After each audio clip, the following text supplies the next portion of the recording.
पार्वती मैया ने कहा कि नारद, मैं सब जानती हूं,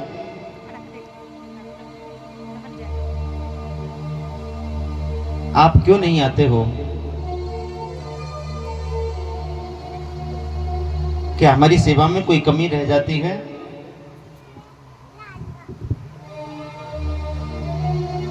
क्या हमारे इस कैलाश पर आपकी सेवा नहीं होती है?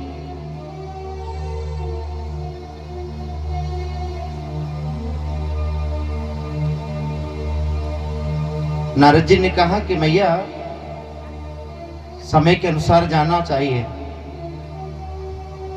जावत जावत मान घटे, प्रीत घटे, नित घर जाए तो।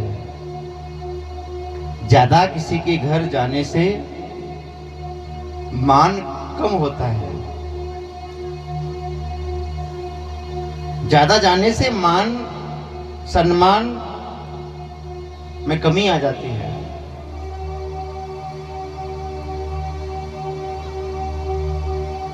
रोज किसी के घर जाने से प्रीति में कमी आ जाती है, प्रीति कम हो जाती है।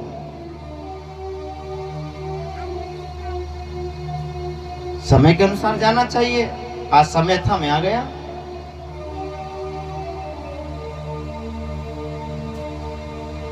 नारद जी बोले, मैया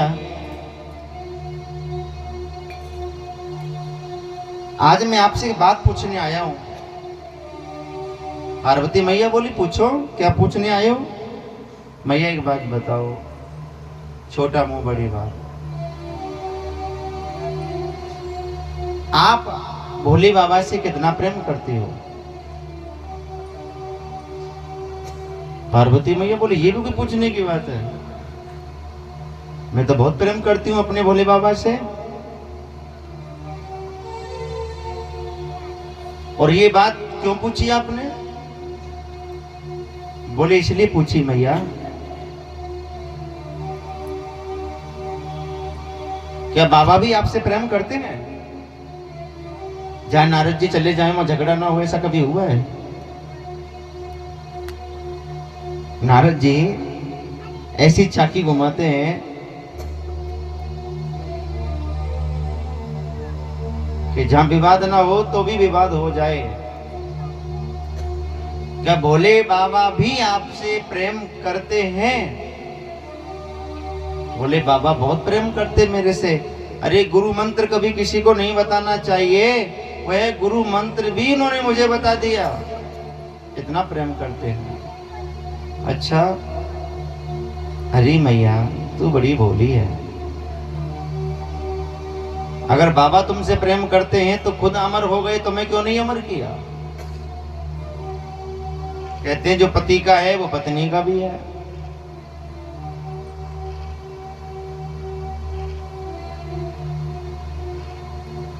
जब बाबा अमर हैं, कभी आप अपने विचार किया कि आपने कभी कितनी बार आपने मृत्यु को देखा है, कितनी बार जन्म लिया है?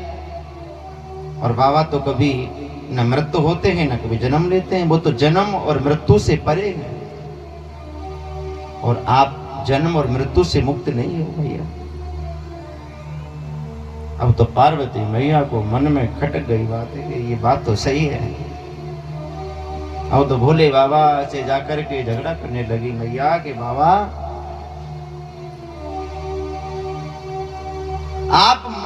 आप तन के ही काले नहीं, मन के भी काले हो।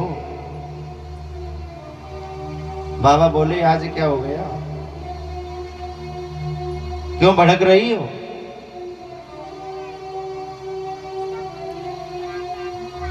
मैंने यहां से जाते हुए नारद को देखा था,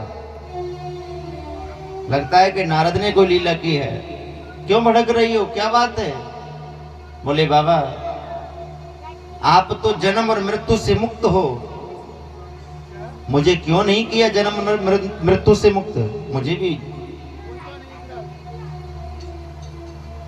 अमर होना है, मुझे भी इस जन्म और मृत्यु से दूर होना है। मुझे भी मुक्ति दे दो, मुझे भी अजर अमर कर दो।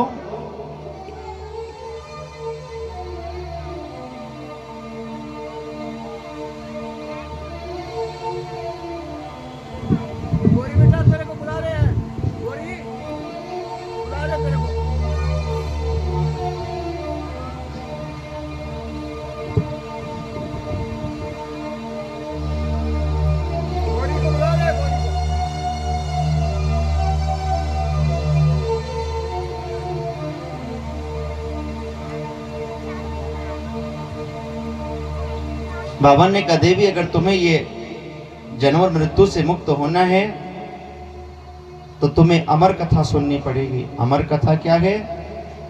श्रीमद् भागवत कथा। एक सुंदर पत्थर की गुफा में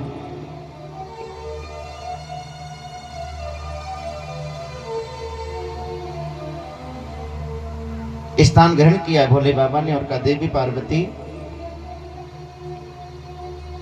मैं नेत्र बंद करके कथा सुनाऊंगा,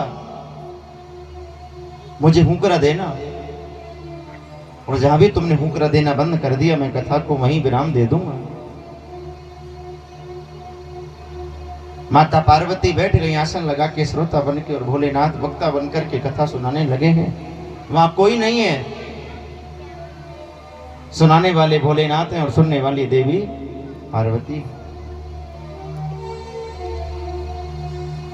कई बार कथाएं होती हैं,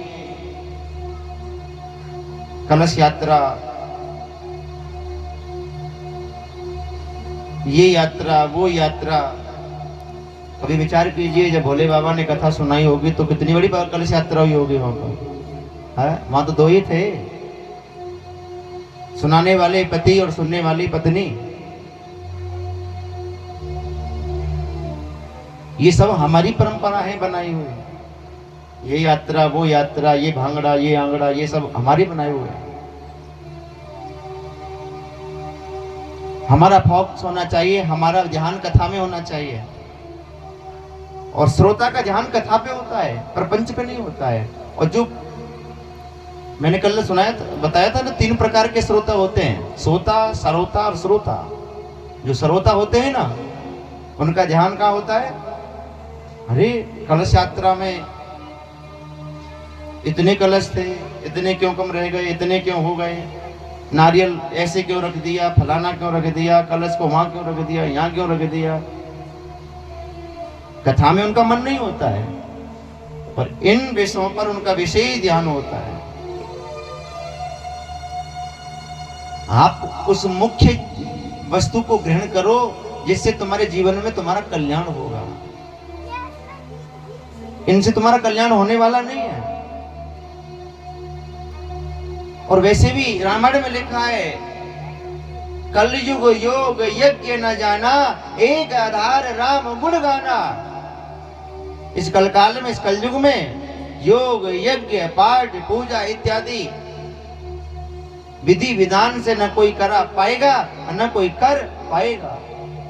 कलयुग केवल नाम आधारा, सुमिर सुमिर नर उतरे हूं पारा। इस कलयुग में भगवान का नाम ही आधार है, बाकी सब बेकार है। मैं ये नहीं कहता कोई न कोई कमी त्रुटि रही जाएगी, विधि विधान, समय, सामग्री, उच्चारण। इसलिए बाबा तुलसीदास जी ने लिखा है कि कलयुग योग यज्ञ न जाना, एक आधार राम गुण गाना। बाबा तुलसीदास जी ने एक सीधा सा रास्ता बता दिया है कि अगर तुम्हें परमात्मा की प्राप्ति करनी है तो सतयुग त्रेता और द्वापर में योग यज्ञ होम पाठ पूजा करके परमात्मा की प्राप्ति होती थी, पर कलयुग में सिर्फ कीर्तन करने से ही परमात्मा की प्राप्ति होती है। नाहम वसामि वैकुंठे योगी नाम हृदय न चह, मद भक्ता यत्र गायन्ति तत्र ष्टामि नारद। अगर आप कलयुग में सुबह शाम ताली बजा के हरे कृष्णा हरे राम हरे राम आधा घंटे कीर्तन भी कर लोगे तो भी इस भवसागर से तर जाओगे। कलो केवल कीर्तनार्थ। क्या कह रहे हैं शास्त्र कि कलो माने कलयुग में सिर्फ कीर्तन ही सार है, भगवान का कीर्तन। नाहम वसामि वैकुंठे योगी नाम हृदय न चह, मदि भक्ता यत्र गायन्ति तत्र ष्टामि नारद। नारद जी ने पूछा, हे नारायण आप कहाँ रहते हो? भगवान ने कहा, ना बसु वैकुंठ में, ना योगी ही अमाए, तहाँ भक्त गायन करें, बसुस संस है नाए। न मैं वैकुंठ में रहता हूँ, न किसी योगी के हृदय में रहता हूँ, मैं तो वहीं रहता हूं जहां मेरा भक्त मदमस्त हो करके मेरा कीर्तन गाता है। क्योंकि कल काल में पूज्यपाद तुलसीदास जी महाराज ने क्यों कहा, ये चौपाई क्यों कही कि हम पूजा कराएंगे या तो स्थान में दोष होगा, या सामग्री में दोष होगा, या फिर उच्चारण में दोष होगा, या फिर समय का दोष होगा। कोई न कोई दोष तो रह ही जाता है, चाहे कितना भी प्रयास कर लेना। बोलो राधे राधे। अरे राम आए सबरी के घर, मां समरी ने सोने की थालियों में 56 भोग थोड़ी सजाए थे, झूठे बेर खिलाए थे, वो भी झूठे, और राम आए उन्हें खाने के लिए। और ऐसा क्यों हुआ? क्योंकि सबरी को उनके गुरु का आशीर्वाद था कि सबरी तेरी भक्ति से प्रसन्न होकर राम तेरे घर आएंगे। और रोज सबरी रास्ते में झाड़ू लगाती थी, फूल बिछाती थी कि राम आएंगे, राम आएंगे। और एक दिन राम आ गए, गुरु की सेवा करी तो सबरी को राम मिल गए। जो गुरु की सेवा नहीं करता है ना, उसे कभी राम नहीं मिलता है। इसके पीछे कभी सार देखना कि सबरी को राम क्यों मिले, क्योंकि सबरी ने गुरु सेवा की है। जो गुरु से कपट करता है, जो गुरु से छल करता है, जो गुरु के साथ संसार की नीति अपनाता है, उसे कभी गोविंद नहीं मिलता है। राधे राधे बोल दो। अरे और क्या उदाहरण दूं मैं आपको। श्री कृष्ण द्वारकाधीश उज्जैन पढ़ने गए, सांदीपन गुरु के विद्यालय में क्यों गए? कि उन्हें भी उनके गुरु का आशीर्वाद था कि सांदीपन तूने मेरी बहुत सेवा की है, और जो गुरु का आशीर्वाद है कि तेरे घर तेरी विद्यालय में श्री कृष्ण पढ़ने आएंगे। इन सब के पीछे गुरु का आशीर्वाद है।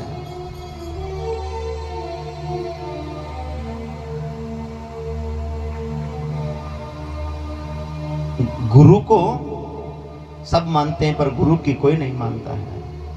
माता पिता को सब मानते हैं, पर माता पिता की कोई नहीं मानता है। ये हमारे जीवन में ये जो कष्ट है ना, इसका यही कारण है कि माता पिता को तो मानते हैं, पर माता पिता की नहीं मानते हैं।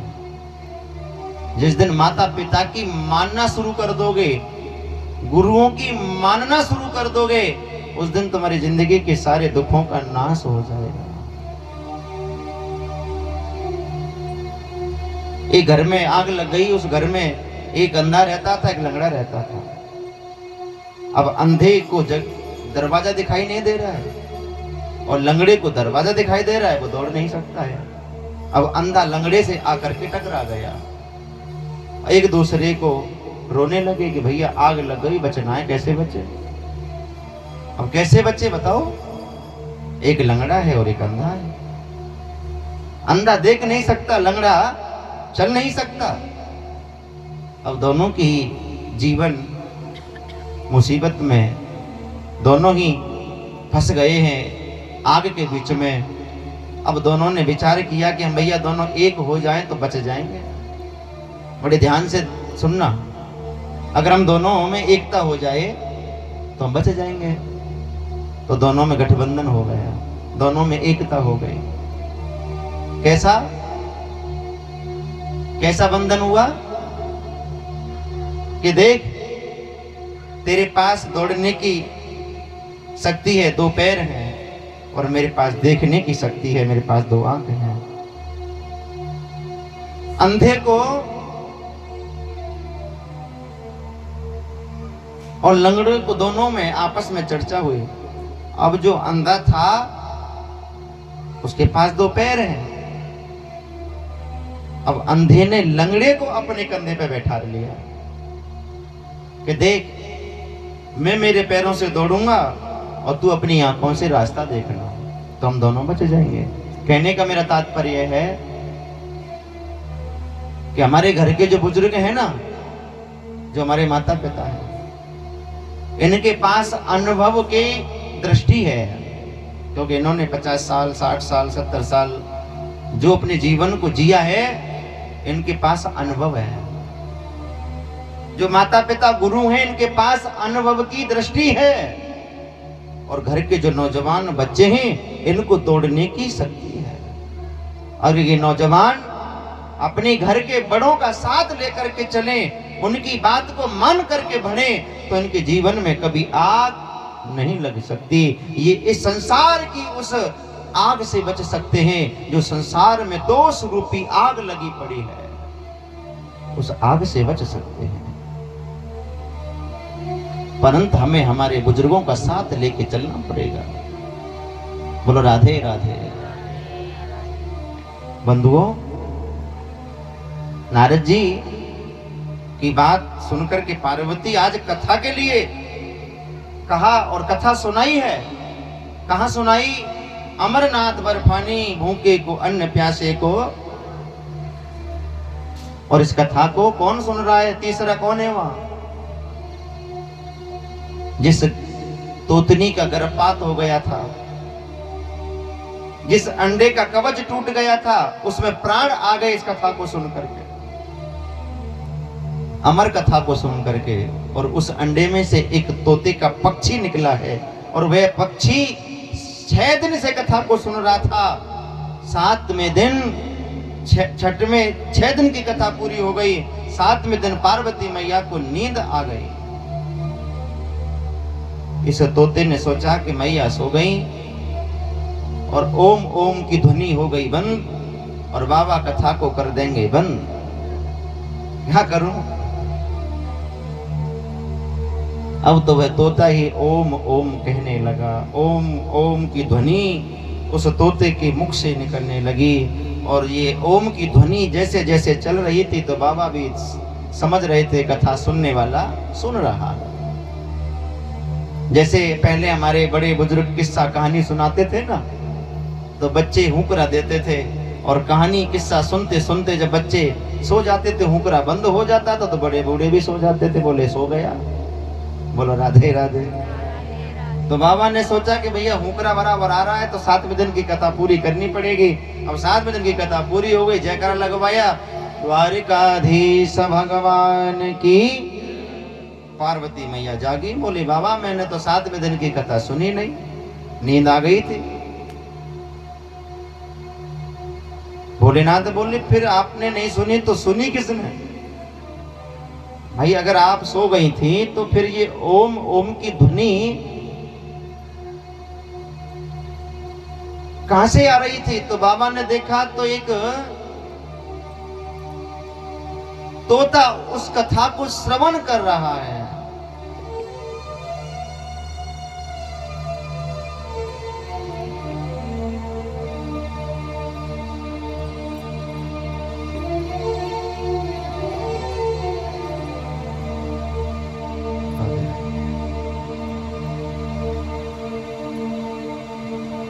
बाबा भोलेनाथ को क्रोध आया कि तूने ज्ञान की चोरी की है।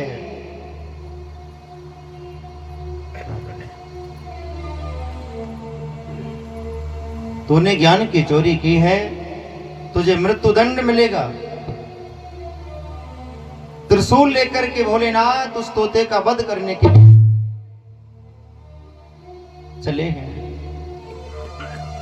वह तोता उड़ता उड़ता अपनी जान बचाने के लिए, छुपने के लिए स्थान ढूंढ रहा है।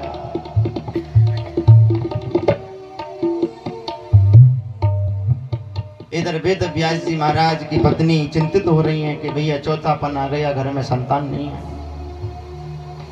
क्योंकि वेद व्यास जी को भी चिंता है कि भैया जो मैंने वेद लिखे हैं, पुराण लिखे हैं, ये धरोहर है मेरी, इस धरोहर को कौन संभालेगा? इसका उत्तराधिकारी कौन बनेगा? एक पिता जो अपने जीवनों के अनुभव को इकट्ठा कर करके जिस विरासत को बढ़ाता है, जिस पहचान को बढ़ाता है, उस पहचान को आगे ले जाने का काम पुत्र ही तो करता है।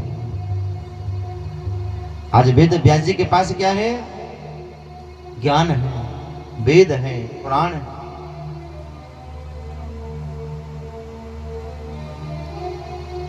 चिंता हो गई कि चौथापन आ गया, अब मेरे घर तो संतान भी नहीं है।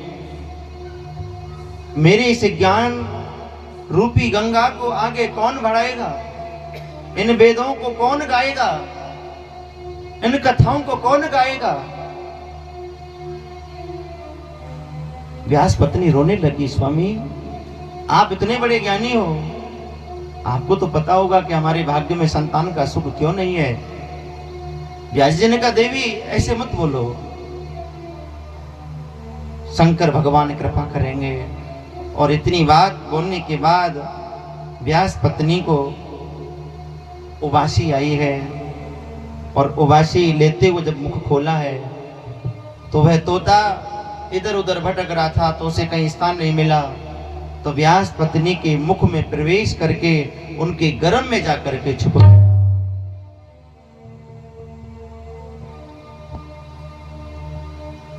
व्यास पत्नी के गर्भ में जाकर के यह बालक छुप गया है।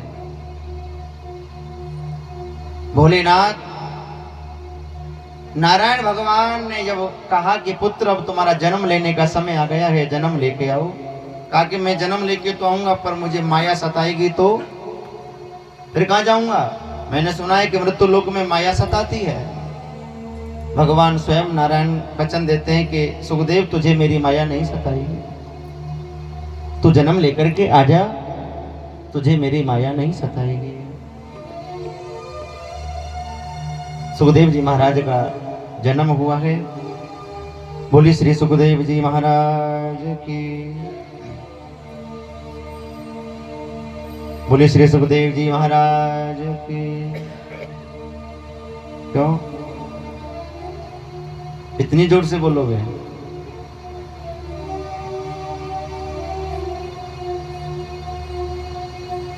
कुछ ज्यादा जोर से नहीं बोला आपने। बोले श्री सुखदेव जी महाराज की, बोले श्री सुखदेव जी महाराज की।